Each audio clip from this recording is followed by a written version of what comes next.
Sex in ancient Egypt functioned along a very different axis of pleasure and propriety than it does in a modern Western context. But that doesn't mean ancient Egyptians did everything they could think of, or that ancient Egypt was one non-stop party.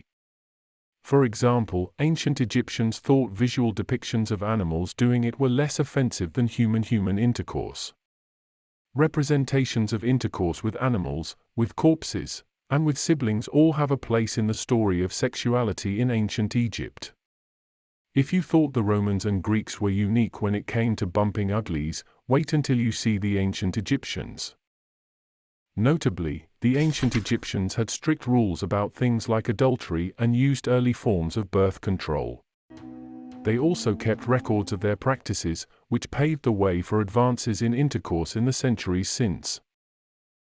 Necrophilia happened during the embalming process. Most people know ancient Egyptians practiced mummification, but the embalmers who performed the process didn't always respect the bodies. Ancient writer Herodotus recorded rumors of at least one embalmer sleeping with the corpse of a beautiful woman, which led to worries about intercourse between embalmers and the bodies of famous or particularly attractive women. People frowned upon the practice, and if colleagues discovered an embalmer was using a corpse for purposes, they denounced him. According to Herodotus, to guard against necrophilia, families did not immediately surrender the bodies of deceased women who had been great beauties. Instead, the families waited a few days so the corpse would be somewhat decomposed. They used crocodile dung and acacia gum for birth control. Like modern civilizations, ancient Egyptians wanted to have some degree of control over their family planning. It led to them creating methods of birth control. One approach detailed on ancient papyrus suggests they used gum made from acacia tree sap to cover the mouth of the womb during intercourse. And there is at least some corroboration for the effectiveness of this approach, as acacia gum contains lactic acid, a known spermicide. In another method, they applied a combination of honey and sodium bicarbonate to the inside of the vagina. Another option was a diaphragm of sorts made of crocodile dung, dates, acacia, and honey. Cleopatra reportedly made a vibrator out of bees. Cleopatra's purported intimate appetite is the stuff of legend and Shakespeare. When the Romans came around, Cleopatra had an illegitimate son with Julius Caesar. Later, she became romantically linked to Mark Antony, which ended up costing her life. But when her bedchambers were empty, Cleopatra allegedly found other ways to entertain herself. Rumor has it she filled either a hollowed-out gourd or an empty papyrus box, sources differ, with angry bees, then used the makeshift device as a To be clear, the bee vibrator story has always been a rumor of unknown origin and not verifiable fact, but the theory goes that the bees swarming around inside the contraption would have caused it to vibrate and move around, making it ideal for Cleopatra's supposed purposes. Bestiality plays a unique role in art. Notably, Egyptian hieroglyphics dating as far back as 3000 BCE depict humans with animals. Egyptian gods and goddesses often took the shape of animals, so there was a divine connection to the idea of human-animal intercourse as drawn in the glyphs. Also, ancient Egyptians considered physical acts depicted between a human and an animal less visually offensive than the same between two humans. So some argue what looks like hieroglyphic bestiality is a coded representation of human-human Incest was common among ancient Egyptian gods, goddesses, and royalty. Most people in ancient Egypt didn't engage in incest, but Egyptian royalty and mythological gods often married and had children with their siblings. Seth and Nephthys, Osiris and Isis, and Shu and Tefnut are just a handful of the brother-sister couples from Egyptian mythology. And because royalty loves to emulate the gods, siblings ruling over Egypt frequently married one another. Unfortunately, all that intermarrying led to weak family lines with a lot of genetic defects. Scholars believe King Tut, for instance, had a degenerative bone disease, a cleft palate, and a curved spine, among other disorders. Cheating on your spouse was a big no-no if you were a woman.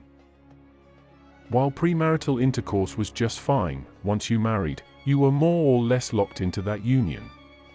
If you were a woman, anyway. Ancient Egyptians considered married women especially sacred, so engaging in extramarital relations was a major moral and social taboo. It's no surprise, then, that punishments for those guilty of infidelity were extremely harsh. A consensual affair with a married woman could result in both parties being whipped, mutilated, or, in some cases, executed. Of course, a married man who slept with an unmarried woman only had to deal with some shame from society. In ancient Egypt, divorce was only allowed under two conditions: childlessness or infidelity on the part of the wife. Ancient Egyptians thought semen came from the spine. Ancient Egyptians had a unique understanding of semen and where it originated. Though semen plays a lofty and spiritual role in many of their myths, Egyptians thought the spine was the part of the body that produced this hallowed substance. Specifically, they thought it came from a holy vertebra in the spinal column. And this perspective endured as accepted fact for years afterward. Even Plato believed it, calling semen a soft flow from the spine. One of ancient Egypt's foundational myths involves two gods and semen. The ancient Egyptian myth of Seth and Horus has a uniquely sexual component, one that relates to the culture's larger beliefs about intimacy, fecundity, origins, and power. In the myth, Seth and Horus, gods with a contentious relationship, lie resting, and Seth attempts to penetrate Horus. If the other gods were to find out Horus had been on the receiving end of that coupling, they would shun him, so Horus's mother, Isis, intervenes. Horus catches Seth's semen in his hand before it can enter his body and throws it into the river. Then Isis takes Horus's semen and spreads it over some lettuce, which she feeds to Seth.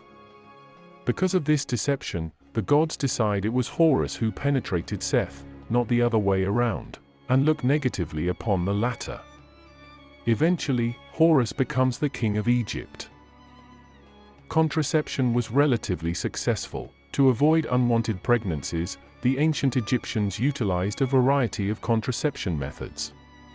Honey, acacia, and colocynth were shown to be the most effective contraceptive.